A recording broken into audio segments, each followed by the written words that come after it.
So, Donald Trump threatened to shut down Canada's access to American pipelines. He said he'd choke off every route Canadian oil uses to reach global markets. It was supposed to be the ultimate leverage play, the one threat Canada couldn't survive. And instead of surrendering, instead of coming to the table with concessions, instead of doing anything that Washington expected, Mark Carney did something that is already reshaping the global energy map. He announced a $153 billion energy transformation package designed to make sure Canada never needs those pipelines again. New refineries, critical mineral processing plants, LNG export terminals on both coasts, a national east-west pipeline and electrical grid connecting every energy-producing province to every energy-consuming province, a green hydrogen export industry that doesn't exist yet but will within 5 years. $153 billion, the largest peacetime public investment in Canadian history, and every single dollar aimed at a single irreversible goal, making American energy leverage over Canada permanently obsolete. Warren Buffett called it the most consequential energy investment by any Western nation in a generation. And then he explained why Trump's pipeline threat didn't just fail. It funded the exact outcome Trump was trying to prevent. When you hear what each pillar of this package actually builds, how the backfire works mechanically, what Buffett says about stranded American assets worth billions that are about to lose their reason to exist, and what this means for gasoline prices across the American Midwest, you'll understand why this isn't a trade story. This is the story of how a threat produced the precise opposite of its intended effect. Subscribe now because this changes everything. Let me start with what Trump was betting on, because the logic of his gamble is important to understand before you can appreciate how completely it backfired. Canada exports 4.3 million barrels of oil per day. That makes it the fourth largest oil producer on Earth. And 97% of those exports, 97%, go to the United States, flowing through American-controlled pipeline infrastructure. The Keystone System. Enbridge Line 5, which crosses under the Straits of Mackinac in Michigan. Line 3, running through Minnesota and Wisconsin. These pipelines are the arteries of Canada's energy economy, and every single one of them passes through American soil under American jurisdictions, subject to American regulation and American political decisions. Alberta's economy alone depends on $120 billion in annual oil revenue, and virtually all of it flows through infrastructure that the United States government can regulate, restrict, or shut down with an executive order. Saskatchewan, British Columbia, Newfoundland all have significant energy sectors, all dependent on the same southbound infrastructure. Trump's calculation was straightforward, blunt, and seemingly irresistible. Threaten to restrict pipeline access, and Canada has to comply with whatever trade demands are on the table. He even said it publicly at a press conference in the East Room. If Canada doesn't want to deal fairly, we'll shut down every pipeline they depend on. Let's see how long they last. His advisors reportedly told him it was the most powerful piece of leverage any American president has ever held over Canada. And on paper, they were right. Canada was a captive supplier with a single customer, no meaningful alternative export routes to global markets, no domestic refining capacity worth mentioning, no east-west pipeline connecting Alberta's massive production to eastern Canadian demand. The entire energy infrastructure of the country pointed in one direction, south, and the keys to that infrastructure were held in Washington. It looked like checkmate. It looked like the one threat Canada couldn't escape. But here's what Trump didn't understand, and it's the single most important detail in this entire story. Canada's dependency wasn't a fact of geography or geology. It was a failure of infrastructure, a failure of political will. For decades, Canadian governments had talked about building alternative export routes, building domestic refining capacity, building an east-west energy backbone that would connect the country's western energy resources to its own eastern population. Think tanks published papers about it, economists modeled it, industry leaders proposed it, but the political will was never there.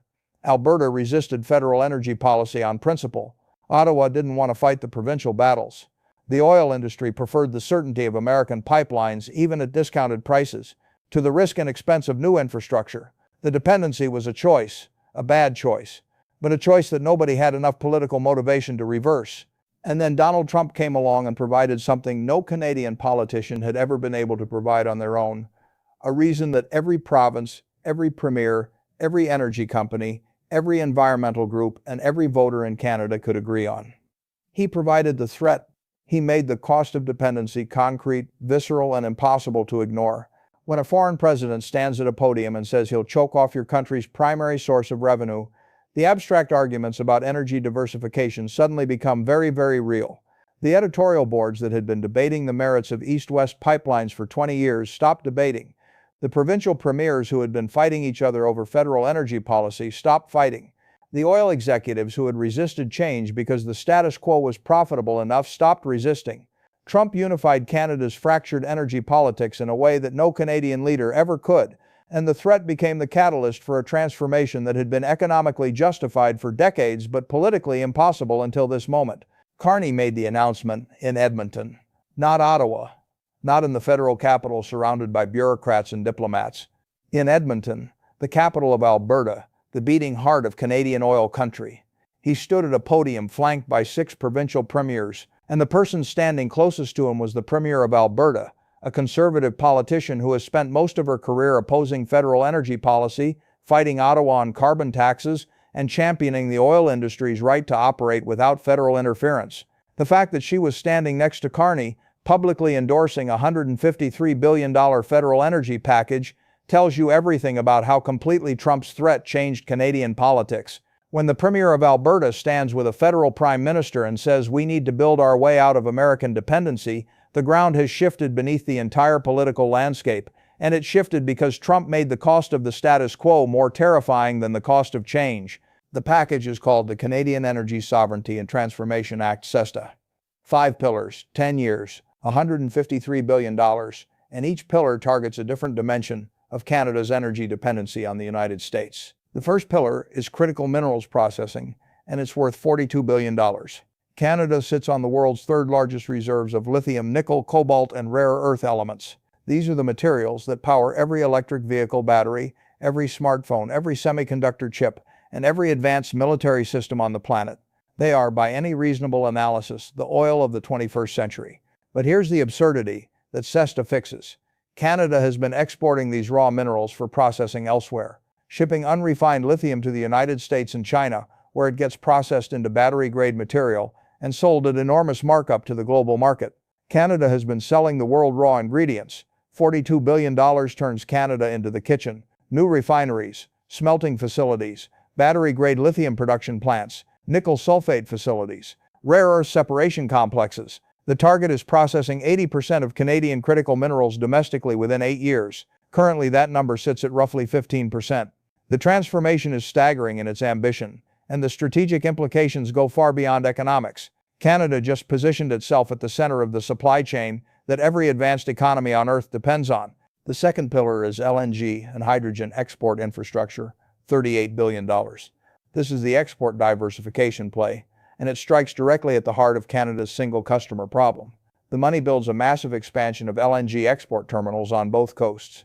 LNG Canada Phase 2 in British Columbia plus 2 additional Pacific terminals, a new Atlantic facility in Nova Scotia, and expansion of capacity at St. John and New Brunswick.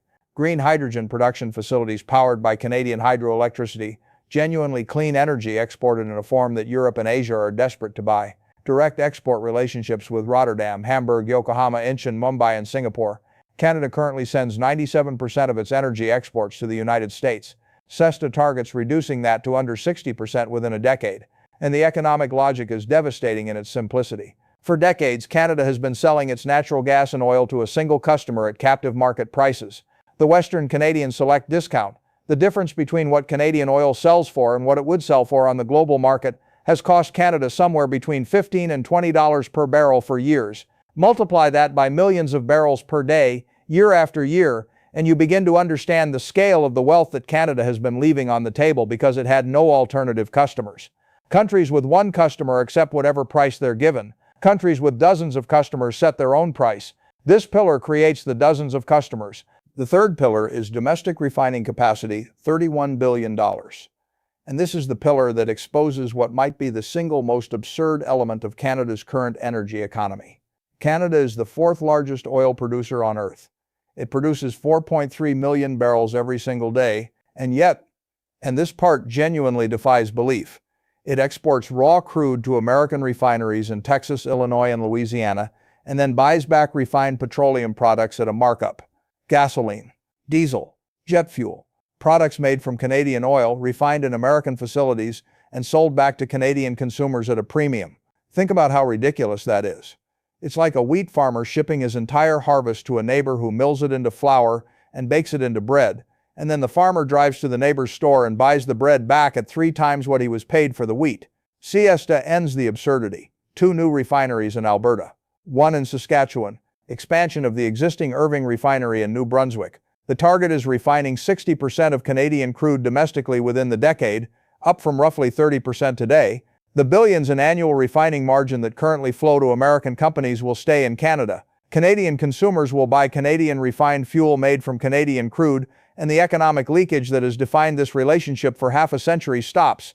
The 4th pillar is the East-West energy backbone. $27 billion. This one fixes a problem so basic it's almost embarrassing that it hasn't been fixed before. Right now, Canadian energy flows north-south toward the United States. Western provinces produce far more energy than they consume. Eastern provinces, Ontario, New Brunswick, Nova Scotia, consume far more than they produce. And because there's no adequate east-west infrastructure connecting them, Eastern Canada actually imports energy from the United States. Ontario buys American natural gas. Nova Scotia imports American electricity. Canadian provinces buying American energy while other Canadian provinces sit on massive surpluses they can't get to them. The energy backbone fixes that permanently. A new national pipeline and upgraded electrical grid connecting Alberta and Saskatchewan to Ontario, Quebec, and the Atlantic provinces. Alberta crude flowing east to Canadian refineries instead of south to American ones. Quebec's hydroelectric surplus flowing to Nova Scotia instead of being exported at discount to New England. The backbone strengthens the entire Canadian grid, reduces domestic energy costs, and removes yet another vector of American leverage. The 5th pillar is clean energy technology export. $15 billion. This is the future play. Hydro-Quebec expansion for European electricity export through undersea cable partnerships that are already in preliminary engineering. Small modular reactor technology development and international licensing. Hydrogen fuel cell technology. Advanced battery technology. Energy storage R&D. Canada isn't just building infrastructure for today's energy market. It's building an energy technology export industry that will generate revenue for decades after the oil transitions to something else. It positions Canada not as a resource colony exporting raw materials, but as a global clean energy technology leader. The distinction is everything. Resource exporters are price takers. Technology leaders are price setters. Total, $153 billion over 10 years. Funded through a combination of sovereign wealth reallocation, federal budget allocation, provincial matching funds, green bond issuance, and private sector co-investment leveraged by tax incentives. For a $2.2 trillion economy, it comes to about 0.7% of GDP annually. Significant, but entirely manageable. And here's the number that makes the entire investment make economic sense without any debate whatsoever. Canada currently loses an estimated $18 to $22 billion per year in discounted energy pricing, lost refining margins, and pipeline transit fees because of its dependency on the American market. $153 billion over 10 years. The dependency costs roughly $200 billion over the same period. This investment doesn't just pay for itself, it generates a return. It was always the rational economic decision. It just needed the political catalyst, and Trump provided it. And then Warren Buffett weighed in. And his response didn't just validate Carney's strategy. It reframed the entire U.S.-Canada energy relationship in terms that made Wall Street collectively realize how badly American interests had been damaged by their own government's actions. He was at a Berkshire Hathaway Energy subsidiary event in Iowa when someone in the audience asked about SESTA. Buffett paused longer than usual before answering. People in the room said there was a strange expression on his face, not concern, not alarm, but something like vindication. And then he said something that surprised everyone. "I've been waiting for someone to do this for 20 years. He explained what he meant. The Canadian energy discount, he said, has been the most irrational pricing arrangement in global commodity markets for as long as he's been paying attention. A country with the 3rd largest oil reserves on Earth, selling at a $15 to $20 per barrel discount because it built all its pipelines pointing in one direction. That's not bad luck. That's bad infrastructure. And what Mr. Carney just announced is the fix that the market should have demanded decades ago. The only question is why it took a geopolitical crisis to trigger what basic economics should have corrected on its own. He called SESTA the most consequential energy investment by any Western nation in a generation. Not because of the dollar amount, though he acknowledged that $153 billion is serious money by any standard, but because of what it transformed structurally and permanently. Canada goes from a captive supplier with one customer to a global energy power with dozens of customers, he said. That's not an incremental change, that's a phase transition, and in my experience, phase transitions in energy markets don't reverse. Once the infrastructure exists to sell to the world, you don't go back to selling to one buyer at a discount. The economics don't allow it. Buffett then offered a perspective that only someone who has run energy businesses for decades could provide. He talked about Berkshire Hathaway Energy, one of the largest energy utilities and pipeline operators in the United States, and how the company has been modeling Canadian crude flow scenarios for years. We've always known this dependency was fragile, he said. We've always known that one political shock could trigger the investment that eliminates it. We just didn't know when the shock would come. Now it's come, and the consequences for American energy assets are going to be severe. Then came the warning that American energy executives need to hear, and need to hear urgently. Buffett pointed out that dozens of American refineries, concentrated in the Midwest and along the Gulf Coast, are configured specifically to process heavy Canadian crude. That's what they were built for. That's what their catalytic crackers and coking units are designed to handle. That's what they've been running on for decades. When Canada builds domestic refining capacity and LNG export terminals that redirect crude to global markets, the raw material that currently flows south through American pipelines stops flowing south. Those American refineries don't just lose a supplier, they lose the specific grade of crude they were engineered to process. Retrofitting a refinery for a different crude type is extraordinarily expensive, hundreds of millions per facility. For some, especially older ones operating on thin margins, it won't be economically viable. They become stranded assets, billions of dollars in infrastructure built on the assumption that Canadian crude would flow south forever. That assumption just received a $153 billion death sentence. American pipeline companies face the identical structural problem. Enbridge, TC Energy, every company that earns transit fees from Canadian crude moving through American soil. Their revenue models, their stock valuations, their debt covenants, their long-term financial projections, all of it depends on Canada's dependency continuing indefinitely. SESTA eliminates the dependency on a published timeline with allocated funding. Those pipeline assets are repriced the moment the market fully internalizes that the crude is going somewhere else. Buffett put it with characteristic directness. Trump threatened Canada's energy dependency. Carney's response was, "You're right, that is a dependency. Let me eliminate it." And the elimination doesn't just end Canadian dependence. It strands American assets worth tens of billions of dollars that were built on the assumption the dependency would last forever. The assumption is dead. The assets built on the assumption will follow. And then he offered the broader philosophical frame that pulls the entire story together. This is what I've tried to explain to people about leverage in business for 60 years, he said. Leverage only works as long as the other party can't escape. The moment they find an escape route, your leverage doesn't just disappear, it becomes a liability. Because now they're not just independent, they're independent and motivated to never be in that position again. That motivation is permanent. That's what makes this irreversible. He paused, then delivered the line that will define this entire episode. You don't threaten someone into compliance, you threaten them into independence. And independence, once achieved, is permanent. The backfire is already visible in specific, concrete, measurable ways across the American energy sector, and the scale of the damage is only beginning to register. Pipeline stocks dropped on the day of the CST announcement. Not a minor dip. Significant declines across every company with Canadian crude transit exposure. Enbridge, which operates the largest pipeline network carrying Canadian oil into the United States, saw its shares fall 4% in a single session. TC Energy, which operates the Keystone system, dropped similarly. Analysts at Goldman Sachs and Morgan Stanley immediately began revising long-term revenue projections downward, with one Goldman note estimating that SESTA could reduce Canadian crude volumes through American pipelines by up to 40% within a decade. For pipeline companies whose entire business model is built on volume, a 40% reduction isn't a setback, it's an existential threat. And here's the most bitter irony of all. The pipeline industry had actually lobbied in favor of Trump's pressure tactics against Canada. Industry trade groups publicly supported the tariffs. Pipeline executives held private meetings with White House trade advisors, arguing that tighter leverage on Canada would mean more crude flowing through their infrastructure at higher fees on more favorable terms. They believed that squeezing Canada would increase their bargaining power. Instead, the pressure they lobbied for created the very investment that makes their Canadian revenue stream obsolete. They asked for the weapon that was pointed at them. They funded the lobbying effort that destroyed their own future. The refining margin loss is equally devastating and far more direct in its impact on American consumers. American refineries, dozens of them concentrated in the Midwest and along the Gulf Coast, have been buying Canadian heavy crude at a built-in discount of $15 to $20 per barrel for years. That discount isn't a market anomaly. It exists for one reason and one reason only. Canada had no alternative customers. When you have a single buyer, you accept whatever price that buyer sets. American refineries understood this perfectly, and they exploited it ruthlessly. They configured their facilities specifically for heavy Canadian crude because it was cheap and because they knew Canada couldn't sell it to anyone else. Siesta destroys that equation.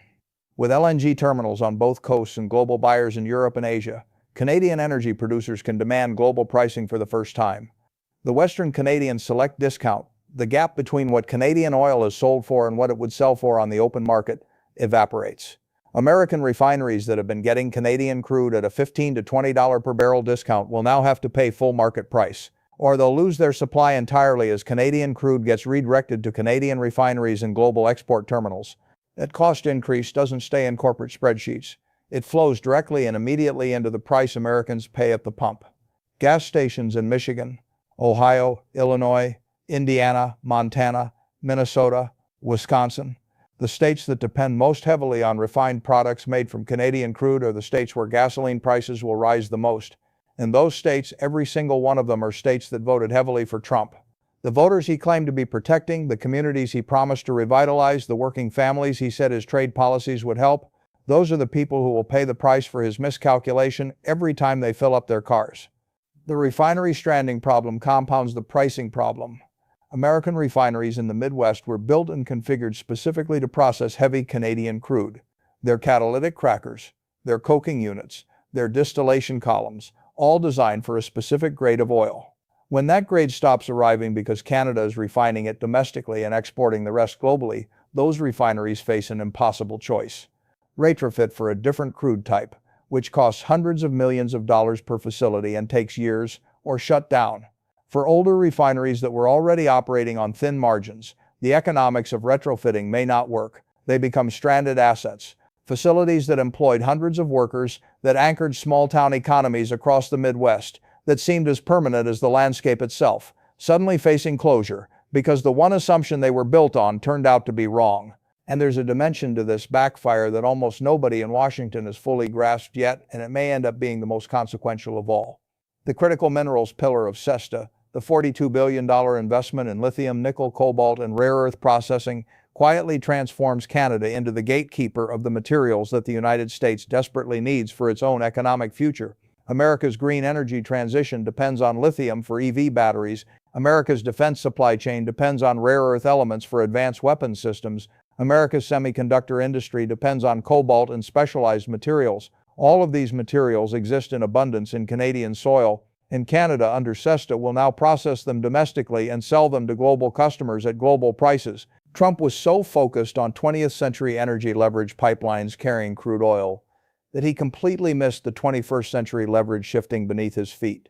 By the time American manufacturers realize they need processed lithium and battery-grade nickel and rare earth oxides from Canadian facilities, and that Canada now has eager customers in Europe, Japan, South Korea, and India willing to pay premium prices and sign long-term contracts, the leverage equation will have completely and irreversibly inverted. Canada won't be the country dependent on American goodwill for pipeline access. America will be the country dependent on Canadian goodwill for the materials its own economy needs to function. The energy hostage just became the energy gatekeeper, and the gatekeeper sets the terms. Zooming out from the bilateral relationship, SESTA sends a signal that reverberates across the entire global economy. It tells every resource-dependent nation on Earth that generational economic transformation is achievable when the political catalyst exists, even if that catalyst comes from an adversary's threat rather than from your own leadership. Australia, facing its own resource dependency pressures from China, is already studying the SESTA framework. Australian trade officials have requested briefings from their Canadian counterparts on the financing structure, the federal-provincial cooperation model, and the critical minerals processing pipeline. Middle Eastern states looking to diversify beyond petroleum are watching how Canada structured the combination of sovereign wealth, green bonds, and private sector co-investment. African nations that have been trapped as raw material exporters for generations, sending unprocessed minerals to be refined in Europe and China, then buying back finished products at enormous markup, are watching a mid-sized Western economy demonstrate that the raw export trap can be broken with the right investment and the right political moment. Canada just wrote the playbook for how a resource-dependent nation transforms itself into a value-added economy. And Trump, in one of the great strategic ironies of the 21st century, provided the political motivation that made the playbook possible. Without his threat, siesta wouldn't exist. Without his attempt to weaponize Canada's dependency, the political coalition needed to break that dependency would never have formed. He tried to exploit the weakness, he ended up funding the cure. Meanwhile, the contrast with American energy infrastructure could not be more damning. While Canada invests $153 billion in new refineries, new export terminals, new pipelines, new processing plants, and new clean energy technology, American energy infrastructure continues its long decline. Refineries built in the 1960s and 1970s that haven't been meaningfully upgraded or expanded. Pipeline networks under constant regulatory and legal pressure. An electrical grid so fragile it buckles under summer heat waves and winter cold snaps, producing blackouts that would be unthinkable in any other advanced economy. A clean energy transition that stalls on political gridwork every election cycle, leaving billions in potential investments stranded in legislative limbo. America's energy dominance wasn't always like this. It was built on infrastructure investment. Massive, ambitious, generational investment by leaders who understood that the country that builds the most controls the most. The Interstate Highway System, the Tennessee Valley Authority, the Strategic Petroleum Reserve, the pipeline networks that connected the Gulf Coast to every corner of the continent. That was America at its best, building the future rather than threatening the present. Canada looked at that legacy and learned the lesson. America, it seems, forgot it. One country is building, the other is threatening, and history every single time without exception has favored the builders. So here's where we stand. Trump threatened to shut down Canada's pipeline access. He called it leverage. He called it the one threat Canada couldn't survive. And Canada's response was not to negotiate, not to capitulate, not to retaliate with counter tariffs or diplomatic pressure. Canada's response was to invest $153 billion in making the threat irrelevant. 5 pillars, each targeting a different dimension of the dependency Trump tried to exploit. Critical minerals processing, $42 billion that makes Canada the gatekeeper of the materials the 21st century economy runs on. LNG and hydrogen export capacity, $38 billion that creates global customers and ends decades of selling at a captive market discount. Domestic refining, $31 billion that stops the absurdity of the 4th largest oil producer on Earth importing its own refined fuel. An East-West energy backbone, $27 billion that connects the country to itself so that no Canadian province ever needs to buy American energy again. And clean energy technology export, $15 billion that positions Canada for the decades beyond the oil era. Carney, at the Edmonton press conference, closed with words that every leader in Washington should hear. For too long, Canada accepted a dependency that cost us tens of billions of dollars annually and left our economy vulnerable to the political decisions of another country. That era is over. Canada will trade with the world. We will sell our energy at fair prices to fair partners. And we will never again allow our economic survival to depend on a single customer, no matter how large, no matter how powerful, no matter how loudly they threaten. Buffett called it the smartest energy investment in a generation. He warned that American pipeline and refining assets built on the assumption of permanent Canadian dependency are becoming stranded assets in real time. Pipeline stocks are already falling. Refining margins are already under pressure. The Western Canadian Select Discount, the pricing anomaly that has saved American refineries billions per year, is already beginning to close as global buyers line up, and the critical minerals leverage is quietly shifting northward, setting up a dependency reversal that could define the next 30 years of the bilateral relationship. The voters Trump claimed to be fighting for the energy workers in the Midwest, the pipeline communities in Montana and Minnesota, the refinery towns in Illinois and Indiana, are positioned to bear the heaviest cost of his miscalculation. Higher gasoline prices, stranded refineries, pipeline revenue evaporating, jobs built on a dependency that their own president's threats destroyed, the cruelest irony in a story full of them. Trump pointed a gun at Canada's energy dependency. Canada looked at the gun, looked at the dependency, and decided to eliminate both. The gun didn't fire.